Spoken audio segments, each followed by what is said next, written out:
नमस्कार।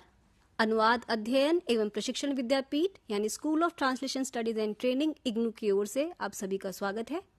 आज हम बात करने जा रहे हैं हमारे स्कूल के एक बेहद महत्वपूर्ण कार्यक्रम पीजी डिप्लोमा इन ट्रांसलेशन यानी अनुवाद में स्नातकोत्तर डिप्लोमा। और इस विषय पर चर्चा करने के लिए मेरे साथ हैं doctor Harish Kumar Sethi, school of translation studies के डायरेक्टर और इस प्रोग्राम के कोऑर्डिनेटर। नमस्कार सेठी जी, आपका बहुत बहुत स्वागत है।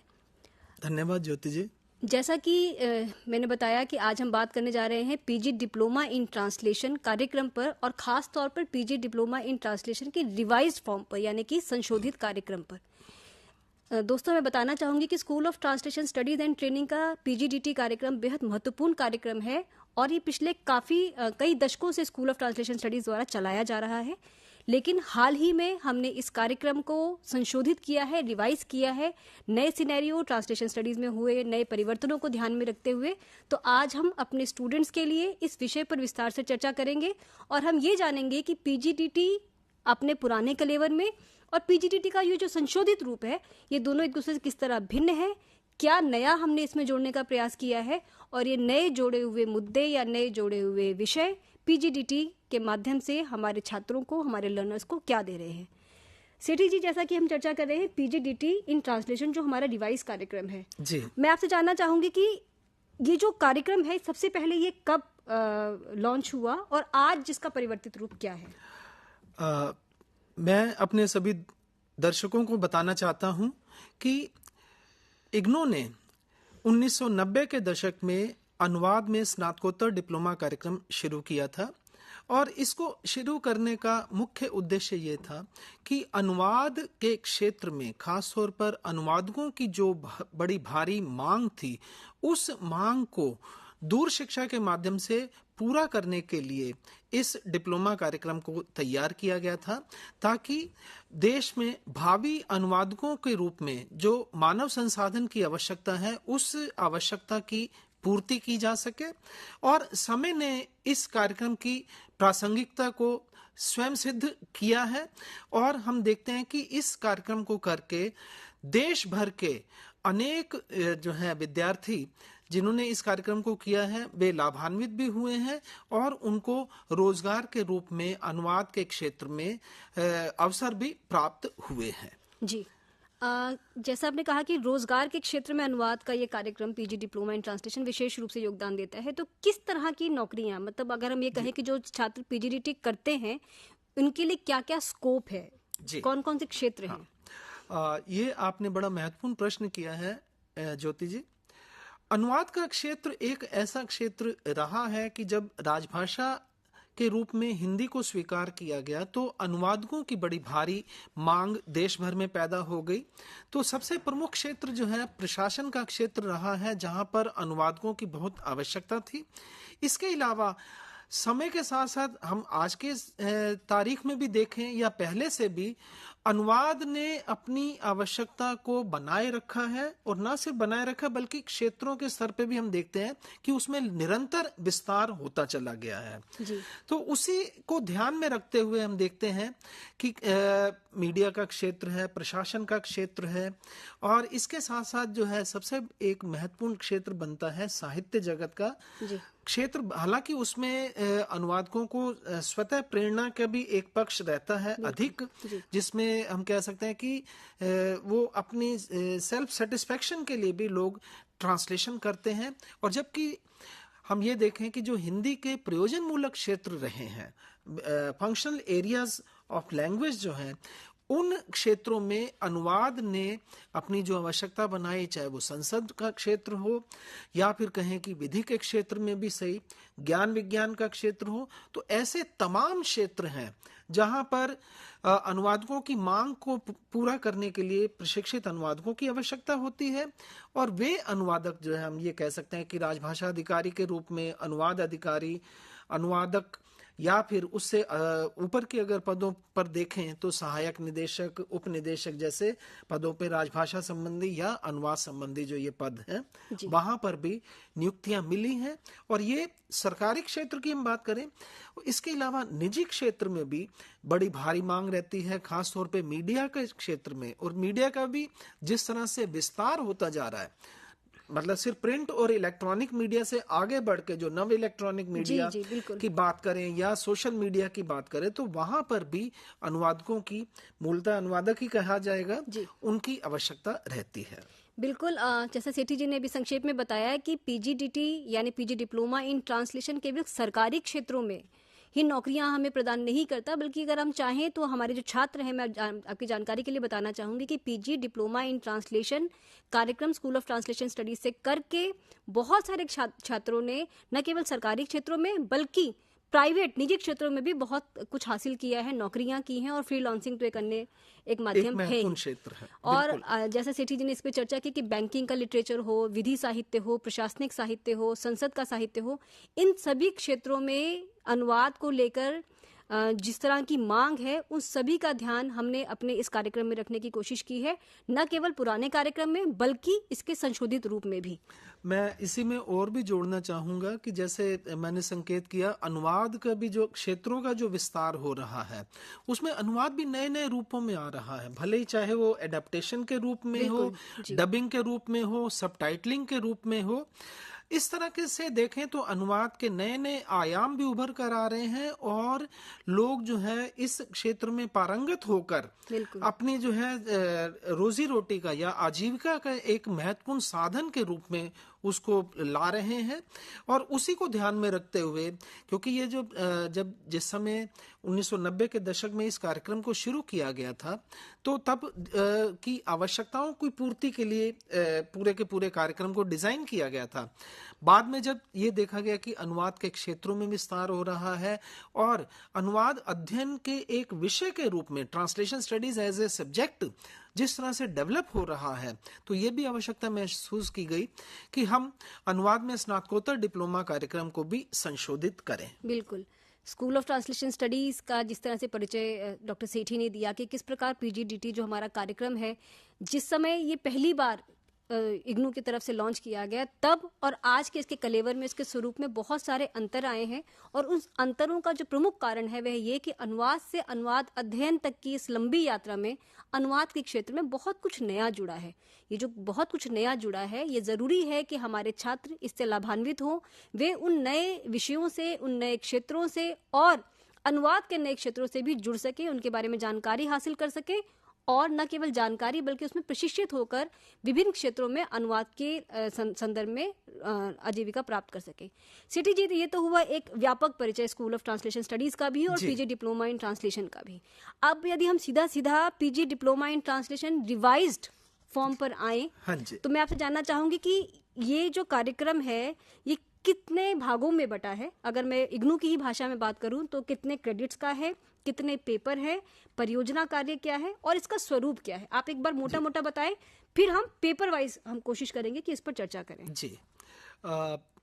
ये ज्योति जी एक मूलभूत प्रश्न है। हमने जब ये पुराना जो या कहा जाए कि जो पूर्व संशोधित कार्यक्रम है,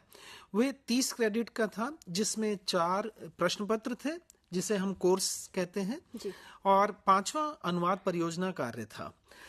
वो टोटल 30 क्रेडिट का था, 6-6 क्रेडिट के सभी जो है पाठ्यक्रम थे जी। जब हम संशोधन की प्रक्रिया में आए तो उसमें जो है आवश्यकता के अनुसार आज की एक नया जो है पाठ्यक्रम को भी हमने ऐड किया और उसके अलावा एक पुराने पाठ्यक्रम में कुछ पक्षों को शामिल किया, उन पर अभी मैं और विस्तार से बताता हूं। लेकिन सबसे बड़ी बात यह है कि इस जो रिवाइज प्रोग्राम है उसे हमने 36 क्रेडिट के जो है पूरे कार्यक्रम के रूप में शामिल किया है। और ये कार्यक्रम जो है विश्वविद्यालय अनुदान आयोग की जो है निर्देशों के अनुसार जो है पीजी डिप्लोमा प्रोग्राम जितने क्रेडिट का होना चाहिए उसको जो है पूरा करता है। और राष्ट्रीय शिक्षा नीति के संदर्भ में भी हम देखें तो जिस तरह से क्रेडिट को लेकर लचीलेपन का जो है संकेत उसमें दिया गया है और जिस तरह से अनुवाद की महत्ता को उसमें स्वीकार किया गया है, उसे ध्यान में रखते हुए ये पूरा का पूरा कार्यक्रम जो है 36 क्रेडिट्स में विभाजित है। और ये 36 क्रेडिट भी 6-6 क्रेडिट के कुल मिलाकर 6 पाठ्यक्रम है, जिनमें से 5 सैद्धांतिक और उनमें व्यवहारिक पक्ष भी शामिल है और 6ठा जो है अनुवाद परियोजना से संबंधित पाठ्यक्रम है। जी, यदि मैं आपसे कहूँ कि एक विषय को आप पढ़ें और अगर थोड़ा सा उसके बारे में बता पाएं कि हमारे छात्र किस तरह से लाभान्वित हो सकते हैं, और जिसकी ओर आपने संकेत किया कि एक पाठ्यक्रम हमने बिल्कुल नया जोड़ा है, जी, वह पाठ्यक्रम हमने क्यों जोड़ा, उसके पीछे का उद्देश्य क्या है, और जिस पाठ्यक्रम के ओर आपने संकेत किया कि उसमें हमने उसके कंटेंट को परिवर्तित किया है, वह क्या है? हाँ जी। जो पुराना पाठ्यक्रम था उसमें पीजीडीटी 1 यानी कि जो पहला पाठ्यक्रम था उसमें अनुवाद से संबंधित जो है सैद्धांतिक पक्षों की जानकारी दी गई थी, और कोई भी विद्यार्थी जिसको अनुवाद के विषय में जानकारी नहीं है वो कैसे अनुवाद करने की दिशा में आगे बढ़े उसके लिए सैद्धांतिक पक्षों का बताया गया था। चाहे अनुवाद के अर्थ और स्वरूप को लेकर बात कही गई हो, अनुवाद के प्रकारों की बात हो, या फिर हम ये कह सकते हैं कि उसकी सीमाएं, समस्याएं आदि जैसे पक्ष जो हैं उन पक्षों को शामिल किया था। इसमें समय ने हमें ये बताया, और खासतौर पे जिस तरह से अनुवाद अध्ययन विषय विकसित हुआ तो हमें अनुवाद के सिद्धांतों और परंपरा को लेकर भी इस पर विशेष चिंतन की आवश्यकता महसूस की गई, क्योंकि उसका मूल कारण ज्योति जी मैं अपने दर्शकों को बताना चाहता हूं वो ये है कि अनुवाद मूलतः एक व्यवहारिक गतिविधि है जो व्यवहार से सिद्धांत की यात्रा जो है करते हुए आज की स्थिति तक एक विषय के रूप में हमारे सामने, जो एक स्थापित विषय के रूप में सबके सामने नजर आती है। और ये ज्ञानानुशासन का जो है न सिर्फ स्थापित बल्कि इसमें और अधिक जो है शोध और अनुसंधान की जो स्थितियां बन रही हैं उनको भी हमें ध्यान में रखकर चलना होगा। तो इसे ध्यान में रखते हुए हमने जो है पहला पाठ्यक्रम अनुवाद सिद्धांत और परंपरा पर केंद्रित रखा है। वहीं जब हम बात करते हैं अगले पाठ्यक्रम को लेकर, उसमें अनुवाद की प्रक्रिया और प्रविधि पर विस्तार से चर्चा की गई है, जबकि पुराने पाठ्यक्रम में भी प्रक्रिया पर चर्चा थी, बट उस स्तर पर या उतने विस्तार से नहीं थी जितनी की अपेक्षित होती है। और अनुवाद संबंधी जो प्रशिक्षण है, जो ट्रांसलेशन कोर्स ये जो है बेसिकली हम कह सकते हैं कि ट्रांसलेशन ट्रेनिंग प्रोग्राम है। इस ट्रांसलेशन ट्रेनिंग प्रोग्राम में अनुवादक, जो भावी अनुवादक हैं, उनको अनुवाद की प्रक्रिया और प्रविधि से न केवल अवगत कराना बल्कि उन्हें गहन गंभीर ज्ञान उपलब्ध कराना भी इस पाठ्यक्रम को विकसित करने का मुख्य उद्देश्य रहा है। जी जी। जैसे आपने 2 पाठ्यक्रमों की चर्चा की, और तीसरा, चौथा, पांचवा जो अन्य पाठ्यक्रम है, यदि मैं उसके बारे में कहूँ तो तीसरा पाठ्यक्रम है यानी MTT 053 अनुवाद भाषिक और सामाजिक सांस्कृतिक संदर्भ। ये पाठ्यक्रम भी पहले पुराने कार्यक्रम में था, लेकिन इसका ये रिवाइज फॉर्म इसके जो अन्य छूटे हुए जो पक्ष थे उन्हें जोड़कर इसे आगे बढ़ाने का प्रयास करता है। चौथा पाठ्यक्रम जो हमारे पीजीडीटी कार्यक्रम का बेहद महत्वपूर्ण पाठ्यक्रम है, क्योंकि इसी के माध्यम से, या ये कहें कि यही वह पाठ्यक्रम है जिसके माध्यम से छात्र प्रशासनिक क्षेत्र में अनुवाद की जो बारीकियां हैं उन्हें समझते हैं, और न केवल समझते हैं बल्कि सरकारी नौकरियों के लिए आवेदन प्राप्त करने के योग्य होते हैं। तो ये चौथा पाठ्यक्रम प्रशासनिक एवं वाणिज्यिक अनुवाद, इसमें भी हमने वाणिज्यिक अनुवाद जो नया अंश है इसे जोड़ा है, और हम उम्मीद करते हैं कि हमारे छात्रों को इससे भी विशेष रूप से लाभ होगा। पांचवा पाठ्यक्रम जो हमारा एक नया पाठ्यक्रम है MTT 055, जो पहले पुराने कार्यक्रम में नहीं था, वह है अनुवाद साहित्य और जनसंचार। ये एक ऐसा पाठ्यक्रम है जो 2 नए क्षेत्रों की ओर संकेत करता है। ऐसा नहीं है कि एक क्षेत्र पहले नहीं थे या इसकी चुनौतियां पहले नहीं थी, लेकिन पीजीडीटी में हमें पिछले कुछ वर्षों से ये अनुभव होता रहा कि इन पर भी विशेष रूप से काम किए जाने की जरूरत है, और हमारे छात्रों को इन क्षेत्रों में भी न केवल सैद्धांतिक स्तर पर बल्कि हैंड्स ऑन एक्सपीरियंस, व्यवहारिक ज्ञान भी प्राप्त हो। तो इस दृष्टि को ध्यान में रखते हुए school of translation studies and training ने अपने इस बेहद महत्वपूर्ण कार्यक्रम पीजी डिप्लोमा इन ट्रांसलेशन में अपना 5वां पाठ्यक्रम अनुवाद साहित्य और जनसंचार के रूप में जोड़ा, जिसमें हम न केवल साहित्य और जनसंचार के अनुवाद के सैद्धांतिक पक्षों की बात करते हैं बल्कि व्यवहारिक पक्षों की भी चर्चा करते हैं। और छठा जो हमारा पाठ्यक्रम है अनुवाद परियोजना, इसके लिए मैं विशेष रूप से सेठी जी को आमंत्रित करूंगी कि ये चर्चा करें इस पर कि ये पाठ्यक्रम भी पहले था, तो पिछले पाठ्यक्रम में और इस पाठ्यक्रम में यानी कि पुरानी परियोजना में और इस नई परियोजना में मूलभूत अंतर क्या है, और इसे करते समय छात्रों को विशेष रूप से क्या क्या ध्यान रखने की जरूरत है, क्योंकि इसे लेकर छात्रों को बहुत सारी समस्याएं होती हैं। हाँ, ये हमारे विद्यार्थियों के लिए जो है बहुत महत्वपूर्ण विषय है।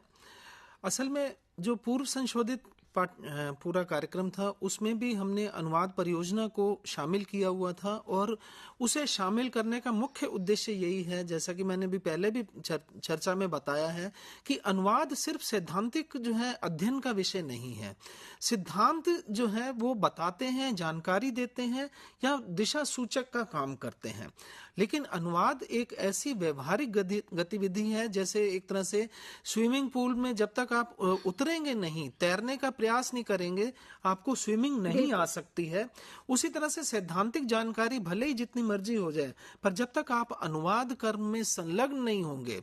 और ना केवल संलग्न होने की स्थिति बल्कि उसको कहा जाए कि जो उस क्षेत्र विशेष की टेक्स्ट की जो है जो सामग्री है उसमें किस तरह का अनुवाद अपेक्षित होता है, उन चीजों को ध्यान में रखते हुए अनुवाद कार्य नहीं करेंगे तो आगे जो है सफलता जो है संदिग्ध रहती है। हाँ, ये है कि जो सैद्धांतिक जानकारी मिलती है वो उससे हमारे जो विद्यार्थियों को ये पता चलता है कि किस क्षेत्र से संबंधित सामग्री का अनुवाद करते समय किन पक्षों को ध्यान में रखना है, किस प्रक्रिया से गुजरना है, या फिर किस प्रविधि को, जो मेथोडोलॉजी को जो है व्यवहार में लाकर बेहतर गुणवत्तापूर्ण कहा जाए अनुवाद कर सकते हैं। तो अनुवाद परियोजना के लिए हमने जो है पहले जो सिस्टम था, हम सामग्री उपलब्ध कराते थे विद्यार्थियों को, और विद्यार्थी उसको करके अनुवाद अपना जो विद्यार्थी मूल्यांकन प्रभाग में जमा कराते थे जी। किंतु यहाँ पर भी हमने जो है ये देखा कि विद्यार्थियों को जो सामग्री उपलब्ध कराई जा रही है तो उसमें विद्यार्थियों का अपना जो है टेस्ट जिसे कहा जाए, वो टेस्ट के अकॉर्डिंगली वो टेक्स्ट है या नहीं है। तो जो ओडीएल में मुख्य अवधारणा रहती है कि लचीलेपन को, विद्यार्थी केंद्रिकता, स्टूडेंट सेंट्रिक अप्रोच रहती है, और फ्लेक्सिबिलिटी, उस फ्लेक्सिबिलिटी और स्टूडेंट सेंट्रिक अप्रोच को ध्यान में रखते हुए हमने विद्यार्थियों को ये सुविधा, एक तरह की विकल्प उपलब्ध कराए हैं कि वो डिफरेंट विधाओं में या जो है अलग अलग जो है ज्ञान के जो क्षेत्र हैं उनसे संबंधित सामग्री को अनुवाद करने के लिए अनुवाद परियोजना संबंधी एक प्रस्ताव तैयार करें, और उस प्रस्ताव को विद्यापीठ में भेजें कार्यक्रम संयोजक के पास। विद्यापीठ की ओर से उस प्रपोजल पर, जो अनुवाद प्रस्ताव है, उस पर विचार किया जाता है, और यदि उसका अनुवाद कार्य पहले नहीं हुआ है, प्रकाशित नहीं है और नहीं हुआ है, और किसी अन्य विद्यार्थी को भी आवंटित नहीं किया जा चुका है, ये दोनों पक्ष शामिल रहते हैं उसमें। तो इन दोनों पक्षों को भी ध्यान में रखते हुए, और क्वांटिटी का भी जो शब्द सीमा है उस शब्द सीमा को ध्यान में रखते हुए प्रस्ताव को स्वीकृति या अस्वीकृति प्रदान की जाती है, और अस्वीकृति की स्थिति में भी ये उनसे जो है व्यक्तिगत तौर पे भी या फिर ईमेल आदि के माध्यम से ये चर्चा की जाती है कि आप इससे बेहतर इस विषय पर या इससे जो है आगे के पृष्ठों को आप अनुवाद के लिए अपने परियोजना कार्य में शामिल कर सकते हैं। जी, अनुवाद परियोजना, जैसा कि मैंने कहा कि स्कूल ऑफ ट्रांसलेशन स्टडीज जो एक कार्यक्रम ऑफर करता है, इसका एक बेहद महत्वपूर्ण पक्ष है अनुवाद परियोजना यानी प्रोजेक्ट वर्क। और जैसा कि सेठी जी ने कहा कि अनुवाद केवल सिद्धांत नहीं है बल्कि मूल रूप से वह व्यवहार है, और ये व्यवहार तभी संभव है जब विद्यार्थी खुद जो सिद्धांत या सैद्धांतिक ज्ञान उन्होंने विभिन्न पाठ्यक्रमों के माध्यम से जाना, उसका एक हैंड्स ऑन एक्सपीरियंस, एक व्यवहारिक अनुवाद करके उसकी वे जांच कर सके। तो ये परियोजना कार्य जो अन्य पेपर्स, अन्य कोर्सेज के बराबर 6 क्रेडिट का कोर्स है, ये उतना ही महत्व रखता है जितने अन्य पाठ्यक्रम। और जैसा कि सेठी जी ने कहा कि अनुवाद परियोजना इस पाठ्यक्रम में विशेष रूप से छात्रों को स्वयं अपने टेस्ट, अपनी रुचि के अनुसार एक पाठ का चयन करना होता है। उस चयनित पाठ के साथ उसकी पूरा एक जो प्रोजेक्ट प्रपोजल है वे बनाकर स्कूल ऑफ ट्रांसलेशन स्टडीज में भेजना होता है। कार्यक्रम के संयोजक यानी मैं, डॉक्टर ज्योति चावला और डॉक्टर हरीश कुमार सेठी उस प्रपोजल को देखते हैं, इस पर विचार करते हैं और उसकी स्वीकृति और अस्वीकृति प्रदान करते हैं। एक और महत्वपूर्ण पक्ष जिस पर विशेष रूप से ध्यान दिए जाने की जरूरत है, क्योंकि हमारे ये कार्यक्रम डिस्टेंस लर्निंग के कार्यक्रम है और छात्र सीधा हमसे क्योंकि नहीं जुड़ पाते हैं, तो मैं विशेष रूप से यहाँ इसे रेखांकित करना चाहूँगी कि इस प्रोजेक्ट वर्क को, इस परियोजना कार्य को करने के लिए किसी भी आउटसाइड सुपरविजन की जरूरत नहीं है। उन्हें कहीं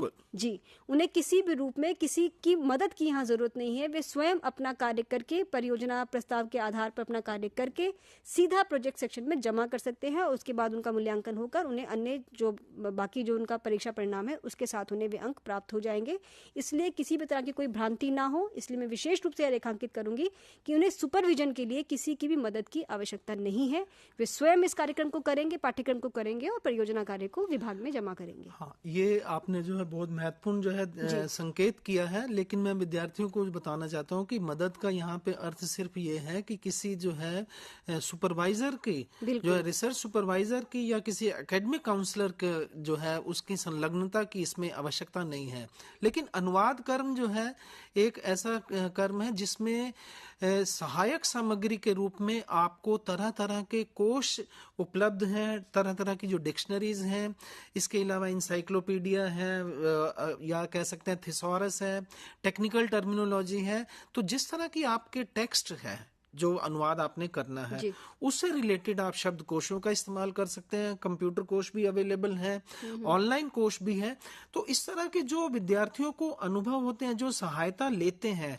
उनका उल्लेख। और सबसे बड़ी बात साथ में ये रहती है कि हम विद्यार्थियों से ये भी अपेक्षा करते हैं कि वो 1,500-2,000 शब्दों में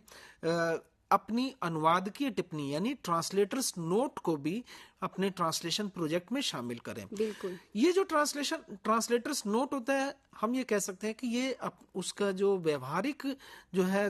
कार्य करने की दिशा में जो उन्होंने अनुभव किए हैं, किस तरह की जो है सामग्री का ट्रांसलेशन कर, मतलब कोई भले ही चाहे 1-2 सेंटेंसेस ही क्यों ना हो, कि कोई कहीं वाक्य में उनको कोई परेशानी हुई हो, किस वाक्य को किस तरह से ट्रीट किया करते हुए ट्रांसलेशन किया है, किस तरह के कोशों का उपयोग किया है, और कहाँ आके उनको ये लगा कि मेरे से इस मतलब टेक्स्ट का छोटा सा ही भले चाहे वाक्यांश ही क्यों ना अनुवाद नहीं हो पाया, या मैंने अपने देश की अपनी मतलब टारगेट लैंग्वेज की संस्कृति को ध्यान में रखते हुए किस तरह के जो है स्वतंत्रता बरती है, या टेक्स्ट को एडिशन एंड ओमिशन की जो बात की जाती है। तो इस तरह के कई जो है प्रक्रियात्मक पक्ष हैं जो विद्यार्थी के अपने अनुभव होते हैं। उन अनुभवों को भले ही चाहे संक्षेप में हो, 1,500-2,000 शब्दों में ही सही, वो शामिल करते हैं। हाँ, बाकी इतना अवश्य है, जैसा ज्योति जी ने बताया है, कि किसी तरह के जो है सहयोग की, औपचारिक रूप से सहयोग की जो है आवश्यकता नहीं होती है। ये इस भ्रांति को जो है आप विद्यार्थियों से ये हम अपेक्षा करेंगे कि जिसे अंडरलाइन पूरी तरह से कर लिया जाए। जी, जिस और सेठी जी ने विशेष रूप से संकेत किया कि अनुवाद करते समय, क्योंकि हम जब सैद्धांतिक रूप से थ्योरीज को पढ़ रहे होते हैं, अनुवाद की समस्याओं को पढ़ रहे होते हैं, और ये हम कोशिश करते हैं कि अनुवाद कैसे किया जाए, इसे हमने सिद्धांत में पढ़ा। लेकिन जब स्वयं आप अनुवाद करते हैं, जब स्वयं आप अनुवाद की उस प्रक्रिया से गुजरते हैं, तो आपको महसूस होता है कि आपने सैद्धांतिक रूप से जो ज्ञान प्राप्त किया वह व्यवहारिक रूप से कितना काम आ रहा है। तो एक अनुवादक या अनुवादिका को न केवल अनुवाद के लिए, बल्कि उसके जो अन्य पक्ष हैं, यानी कि उसकी जो समस्याएं हैं, उसको लेकर उनकी जो अपने जो समस्याएं उन्हें महसूस हुई इस पूरी प्रक्रिया के दौरान, उन्हें भी आप एक अनुवादकीय टिप्पणी के रूप में लिखें, ताकि आप ये समझ सकें कि अनुवाद केवल सिद्धांतिक ही नहीं बल्कि मूलतः एक व्यवहारिक ज्ञान है, जिसे आप व्यवहार के माध्यम से ही साध सकते हैं। तो ये विशेष रूप से हमारा जो अनुवाद परियोजना है, न केवल व्यवहार की दृष्टि से, बल्कि ये मैं कहूँ कि एक पूरे पाठ्यक्रम, पूरे कार्यक्रम का एक बेहद महत्वपूर्ण हिस्सा है, जो हमारे छात्रों को पिछले पढ़े हुए 5 पाठ्यक्रमों का एक तरह से उनका व्यवहारिक परीक्षा है, जिसे वे इसके माध्यम से देखते हैं। जी हाँ, और यही जो है मैं अपने जो है दर्शकों को, जो दर्शक विद्यार्थी हैं, उनको भी ये बताना चाहता हूँ कि जो पूर्व संशोधित कार्यक्रम है, विद्यार्थियों ने जितने पेपर्स जो है प्रश्न पाठ्यक्रमों का अध्ययन किया है, और उस अध्ययन के आधार पर जो है अगर वो उन पाठ्यक्रमों को उत्तीर्ण कर चुके हैं, या भले ही 1 या 2 पाठ्यक्रमों को उत्तीर्ण कर चुके हैं, तो विश्वविद्यालय के जो लचीलेपन की जो सुविधा उपलब्ध कराई जाती है, उसके अनुसार जो है नए संशोधित पाठ्यक्रम में क्रेडिट ट्रांसफर की भी, जिसे हम क्रेडिट अंतरण की जो सुविधा की भी बात करते हैं, उसके लिए भी विद्यापीठ की ओर से जो है एक क्रेडिट ट्रांसफर पॉलिसी बनाई गई है, जिसे बाकायदा जो है हम ये कह सकते हैं कि जो विश्वविद्यालय के सांविधिक निकाय हैं उनकी अनुमति से उसको जो है व्यवहार में लाने का भी किया जा रहा है। तो हम अपने विद्यार्थियों को, जो पूर्व संशोधित कार्यक्रम के विद्यार्थी हैं, उनको भी ये जो है एक तरह के जो है जानकारी देना चाहते हैं कि अगर किन्हीं एक दो प्रश्न पत्रों को जो है वो क्लियर नहीं कर पाए हैं और वे नए इस संशोधित कार्यक्रम में प्रवेश लेकर उनमें क्रेडिट ट्रांसफर की जो विश्वविद्यालय के नियमानुसार सुविधा है उस प्रक्रिया से गुजरकर वे अपने क्रेडिट ट्रांसफर भी करवा सकते हैं। जी, बेहद महत्वपूर्ण जानकारी। और आज हम इस विषय को लाने का एक महत्वपूर्ण कारण यही था कि न केवल हम उसके जो हमारा ये जो हमारा जो कार्यक्रम है पीजी डिप्लोमा इन ट्रांसलेशन, इसके संशोधित रूप पर बात करें, बल्कि जो व्यवहारिक समस्याएं हमारे छात्रों के सामने आती हैं, जिनका कि विशेष रूप से जिक्र सेठी जी ने किया, परियोजना कार्य के संदर्भ में, क्रेडिट ट्रांसफर के संदर्भ में, सुपरविजन के संदर्भ में, ये जो महत्वपूर्ण बिंदु हैं जिसे लेकर छात्र हमेशा दिग्भ्रमित रहते हैं, इनके बारे में भी हम यहाँ इस बड़े प्लेटफॉर्म से अपने छात्रों को जानकारी दे सके। तो स्कूल ऑफ ट्रांसलेशन स्टडीज का एक बेहद महत्वपूर्ण कार्यक्रम पीजी डिप्लोमा इन ट्रांसलेशन अब संशोधित रूप में हमारे छात्रों के बीच है। आप चाहें तो अपने इस बेहद महत्वपूर्ण कार्यक्रम को न केवल ज्ञान के लिए, अपनी साहित्यिक और अनुवाद संबंधी रुचि के लिए, बल्कि यदि आप रोजगार की तलाश में हैं तो इस दिशा से भी, और अगर दोनों भाषाओं का, अंग्रेजी और हिंदी की अच्छी जानकारी रखते हैं, तो आप इस कार्यक्रम में एडमिशन ले सकते हैं और भविष्य के लिए एक नया रास्ता खोल सकते हैं। आज स्कूल ऑफ ट्रांसलेशन स्टडीज और ट्रेनिंग की तरफ से आज इस चर्चा में आप लोग शामिल हुए, इसका बहुत बहुत धन्यवाद। अगली बार एक नए विषय के साथ, एक नए कार्यक्रम और नई जानकारी के साथ हम फिर से हाजिर होंगे। मेरी ओर से और डॉक्टर सेठी की ओर से आप सभी का बहुत बहुत धन्यवाद। नमस्कार। नमस्कार।